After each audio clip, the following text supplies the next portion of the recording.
Poprvýkrát v mojom živote som kúpil 12 valec.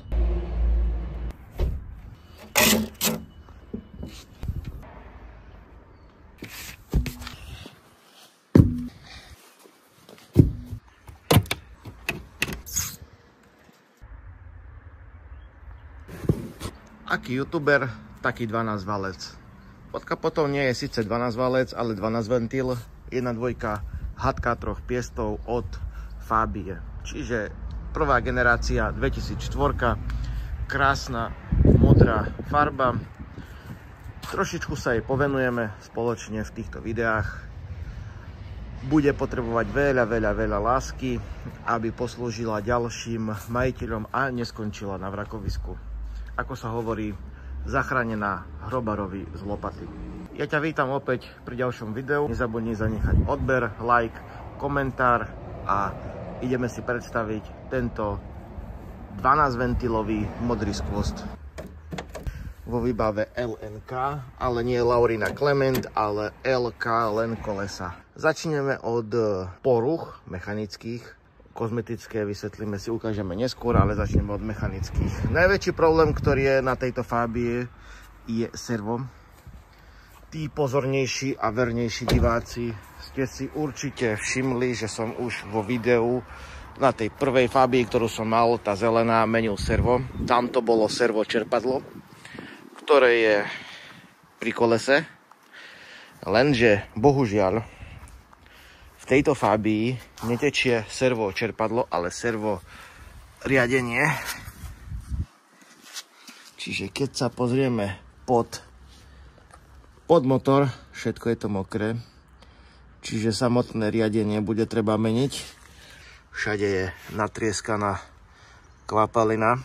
Problém je ešte aj v centrálnom zamykaní, ktoré bude treba opraviť. Spolujazdcové dvere zamykať ide, odomykať ide. Iba zamykať, odomykať už nie.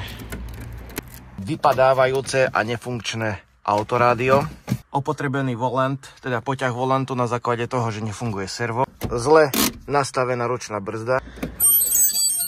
Neskutočne pískajúce okno. Prístrojovka, ktorej by aj mužky svetojánske mohli konkurovať. Bežné rokmi zanesené špiny, prach a známky opotrebenia. Pôjdu sedadla von, predné, zadné, koberčeky sa vytepujú, vyčistia, povysávajú. Najzávažnejšia hrdza, ktorá momentálne je ľavé zadné dvere, okolie kľúčky. Na spojoch medzi blatníkom a nárazníkom, nad svetlom, nárazník, teda blatník a podbehy nie sú hrdzavé, boli ošetrené čiernym sprejom. Predné blatníky začínajú jemne kvitnúť, ešte sa to dá zachrániť bez výmeny. Predná maska je z nejakého dôvodu karbon, to dáme dole, uvidíme prečo. Trošku základnej farby strieknutej. A tento prach je trošičku horšie na tom, ale dá sa to vyriešiť. Čo ma viac mrzí, je strecha, pretože tu zišiel už lak. Ale našťastie nezišla farba. Postup bude taký, že vezmeme taký najtenčí, najjemnejší ten brusný papier. Prebrusíme si strechu, aby sme zbrusili len lak, nie farbu.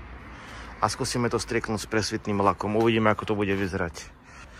Ale, aby sme neboli len negativistickí, povedzme si nejaké plusy.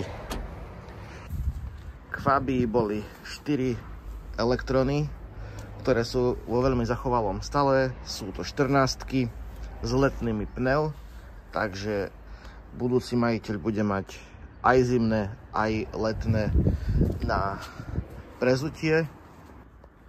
Veľmi často sa stáva, že tá stropnica odpadáva nedrží. V tomto prípade je to OK ako nové. K Fabii som dostal niekoľko faktúr, čo tam bolo robené. Prvá vec, ktorá bola taká zásadná, je nový tlmič výfuku pred pár mesiacmi. Olej pri 234 000 bude treba meniť, už máme 235, čiže 1000 ideme nad. Čo ma zaujalo, sú tieto zaujímavé káble. Idú od baterky smerom nejakým spôsobom dozadu. Tu bol napojený subwoofer, ale subwoofer mi nedali. Verím, že zostaneš verný pri tomto projekte záchrany Fabie z hrobarovej lopaty. Napíš mi dole do komentára, čo si o tomto aute myslíš. My sa vidíme.